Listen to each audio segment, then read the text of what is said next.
It's been a long time coming. It's been a tough place for us over the recent years, and we know how big it is for our fans. And listen, we all have the cliche of it's only 3 points, but yeah, it's a lot more than 3 points that today. What was the decisive factor in winning today? Spirit. Sometimes we struggle to choose the right moment to press. They are really good as a team. They have really talented players, but the way they compensate everyone, especially in the crosses, the spirit to play one team that likes to have the ball but spend so many time today without the ball. I think the spirit of the team made the difference. It's always difficult to play against a team that defends in the low block, that mainly plays the long ball. But it makes it even more difficult if you go 1-0 down after 1 minute after a player of us is on the floor. And then I think if you would have told me before the game that against the low block, against the team that plays so many long balls, we would have created as much chances as we did, I would have not expected us to lose this game of football. We control the momentum, like winning a throw-in, winning a second ball, pushing the opponent to their half sometimes when we won the second ball. That is really important, and they did that so much better than other games. Any concerns over the run of results? If you lose 4 times in a row, you need to be concerned because you know how it works in football. If we can keep bringing these performances in, we will have a fair chance of winning more football games. And if we can do a few things a little bit better, we would even have a better chance of winning a game of football. How significant is it that that's back-to-back Premier League wins for the first time in too long? Yeah, again, that's just, it's embarrassing really. It's not a stat that we should be even speaking about because it's just an embarrassing stat to have. So now that's out of the way, let's try and make it 3 on Saturday against Brighton, because we've got to start putting a bit more consistency together. We've got to make sure we maintain our focus, our heads. But yeah, of course, we'll enjoy the victory because it's a huge victory for the club. We'll talk Harry Maguire in a little while, but Arne Slot there said United basically sat deep and hit long balls in the main. Do you think that's slightly unfair? It's massively unfair. I'm going to show you now. I think they finally started to get it right down this right-hand side here, what Amorim's been trying to work on for a long time.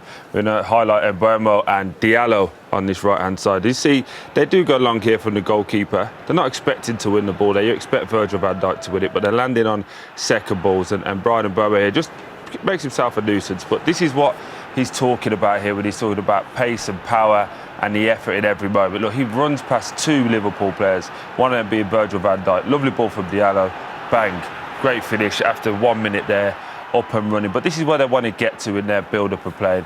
Talking about long balls, this is a pass, isn't a long ball. Great run from Brian Mbeumo there, just keeps Kirkes inside, now allowed. As soon as they can start to come, it opens up spaces for Bruno Fernandes. And in my opinion, he should score there, but it's just showcasing again down this right-hand side. Now Kirkes is a little bit late, leaving that space for Brian to run into. Van Dijk does not want to be outside his 18-yard box, but he is. Now look at the spaces that's opened up for Cunha. They've got the pace, they've got the power, and they're just delivering again. And on another day, Mason Mount puts that in. It's a real difficult chance for him. But what it did do, it created so much trouble for Virgil van Dijk, who we normally see poised and controlled. He goes to running behind there, he stops, he's second-guessing himself. Now he thinks he should jump. And how many times have we seen Van Dijk sliding in? And look at this, we didn't see this from Liverpool at all last year. 3 players being disappointed in the reaction. Again, on another day, they could score 1. Not only that one, they could have scored here. But it's just, again, Man United coming down this right side. For some reason here, Konate runs out this space, vacates it. Yes, the shot's not great, but it just showcased. Down that right-hand side, there's so many patterns of play they'll be really happy with. But the key to it is consistency, isn't it? The key is to keeping the same right wing back and Mbeumo there, the same, so that they can build up those relationships. Yeah, absolutely. And obviously, it's hard for a lot of energy and effort to keep doing it week in, week out. But I think now it's more about the mental. It's more about can they do it next week? Because I think going into this game against Brighton, they're going to be favourites. They haven't been favourites in a few weeks. So for them now to get used to winning games, and this man can talk about that a lot better than me. No, well, I'm not going to let him talk. I'm not going to let him talk about. I'm not going to let him talk about. I just want to go back to the goal that United scored. And now Arne Slot said, they did have a player on the floor. They didn't make a big thing of it afterwards, though, didn't Liverpool? Because games could be stopped for a head injury, but it happens very quickly, doesn't it? I think it's tough for Michael Oliver because you can see the challenge. It's Van Dijk actually, he comes over the top with Mbeumo, and of course McAllister takes the brunt of his elbow. You see Michael Oliver in the shot as well. Obviously there's a coming together, and we see this a lot in football. We don't know if it's a serious injury or not. You know, you can see McAllister rolling around, so he's not knocked out clean out. Or I know they score, I know Liverpool's going to be angry with it, but at the same time it's not like the Liverpool players stopped. They still tried to get back, they still tried to defend it, and you see here Van Dijk's elbow catches him. But in Michael Oliver's defence, he only has a couple of seconds to decide, is that right? Arne Slot obviously is not happy because it ends up in the back of the net. And we just want to try and balance it up a wee bit. This is Maguire. You know, Ekitike comes and takes him out, hits a head injury. You see Michael's about to blow the whistle again, and he's thought, do you know what? No, I can play an advantage, I'll play on. Maguire's still on the ground at this point. And this is where the corner comes from. So I think you've got to give Michael a little bit of credit.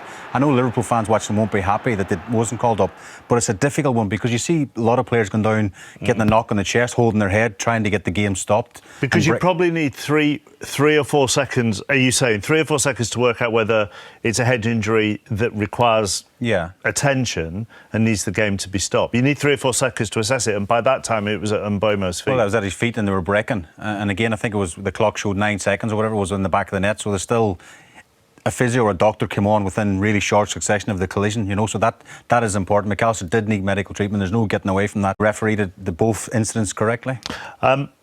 Harry Maguire, only his 3rd start in the league for Manchester United this season. Ruben Amorim said he needed to bring him in for his experience, and he talked about the spirit afterwards as well. Yeah, and his leadership, and you know, he's used to be the captain of the football club.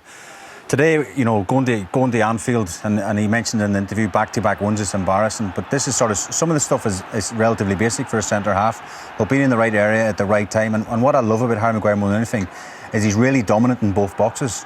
You know, he clears things, he heads things, and for me as an ex-goalkeeper, I love that. You know, how many centre-halves shy away from that, don't want to go and attack the ball. He's leading from the back. Again, that's a brilliant header, facing his own goal mark. That could end up anywhere. You can see him there pointing, organising. Again, it's another difficult ball in, but he deals with it really well. This is the goal, of course, and you just see, keep an eye on Maguire at the top of the screen. He just peels off the back of Konate. And again, that's just, I don't know, Shearer-like finish with a header. Back where it came from, back in the corner. It's a brilliant header, and again, what you said, it's his 3rd start. I think he should start a lot more often. You see the reaction to these players. He gets a round of applause going back in the dressing room. I remember him taking him off this season against Chelsea. Chalobah scored. I think Maguire heads that clear. I don't understand Ruben taking him off, and maybe today might be the manager going, hang on a minute, with his leadership qualities and him at the back, we're a better team. There's so much talk about Liverpool and their attacking players and how they fit them in, and we will come on to that in just a moment. But defensively, they are struggling this season. They are not at the level they were last season. Why do you think that is? Maybe a little bit of complacency from last year, but I think when you start looking at these stats, it's very hard to say. Last season they conceded 3 goals from set pieces. 3 goals, 5 from set pieces. It's just not 2 clean sheets as opposed to 5 all of last year. It just feels like it's a little bit disjointed. Have they been a little bit upset in the transfer market, not getting all the business that they want to do? We're speaking about how much business they've done. Still wanting Mark Gahey in there, didn't get him in. A lot of players have been injured. Kirkes hasn't been great. Alisson going down. I just feel it's a bit disjointed at this moment in time. Because they have all these options further forward.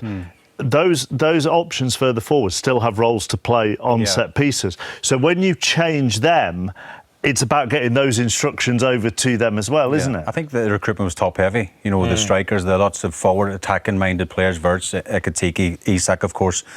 And they didn't forget about the back, but they wanted, as he says, Gahey, they wanted maybe a couple more players in defensively. But again, these forward players we're looking at here on the screen, their job is to defend as well. You defend from the front, and maybe Arne Slot is just looking for that perfect formula. He's trying different players in different positions, but again, that's not great either, chopping and changing. These players have to work back to protect the likes of Van Dijk and Konate at the back. Would either of you be able to, at the moment, say what your first choice Liverpool front 3 would be out of those 5? Not on current form, but I think Ekitike has to be involved. He's scoring, and for some reason he's come out to try and make other people fit in. If he's scoring and playing, leave him in. Let Isak earn it. But I'd like to see him on the left-hand side where Gakpo is. I think he does exactly the same, coming in and getting that shot off on that right-hand side. How many times today when we watched it, we know he's coming in on that right, more game time from the start. But I do think that front 3 just need to relax a little bit and start to think about the team as opposed to themselves. I think they're all goal first as opposed to team first. I think if they lost today 5-1 and one of them scores, they're quite happy, and that's not how a team works. Do you think, given the amount of money that the majority of those individuals have cost, can you understand if they are, as you say, goal first? Yeah, it's ego, right? They've all been the main person at their team that they once was at, and Salah's the main man at Liverpool, but now you've got Isak, Wirtz, you've got all these different players who have come in who've been the main men at their team, and now it's all of that balance in ego. I was talking to you about it in the green room, like, how was that for you at Man City when player after player come? And you said basically the culture was, if you weren't good enough, you got moved on. That's what Liverpool are now moving into, a space where if you're not good enough, you'll just get moved on. It's next man up. Just back to Manchester United. At the end there, we talked about Mbeumo on one side, Matheus Cunha, who's had a difficult-ish start to his United career in terms of, goal contributions, for example. But he performed a really important role for them the last sort of 10 minutes, didn't he? Yeah, and I've been really impressed for the moment that he signed, even like from his Instagram posts, he's kind of like, he wants all of the pressure. And we were saying after about 60 minutes, the guys yesterday were talking about the Brazilian lads travelling and looking really tired for Newcastle. Everything we're showing here is in the 83rd minute and onwards. It was just really smart play. Look, gets a little bit lucky here, but just keeps going, looks after the ball, puts his body in the way, nicking fouls, game management, understanding what to do. And these parts here are the bits for me. Just, again, not making it about people that aren't there, but people that were once there before would never have been doing this for Man United. Being really smart here, look, keeps the ball moving. Again, not admiring his work, going again. And just these positions that he's picking up here is fantastic. If he doesn't go in here, Liverpool keep the play going. Being brave to go and head it, get it out of there. But this is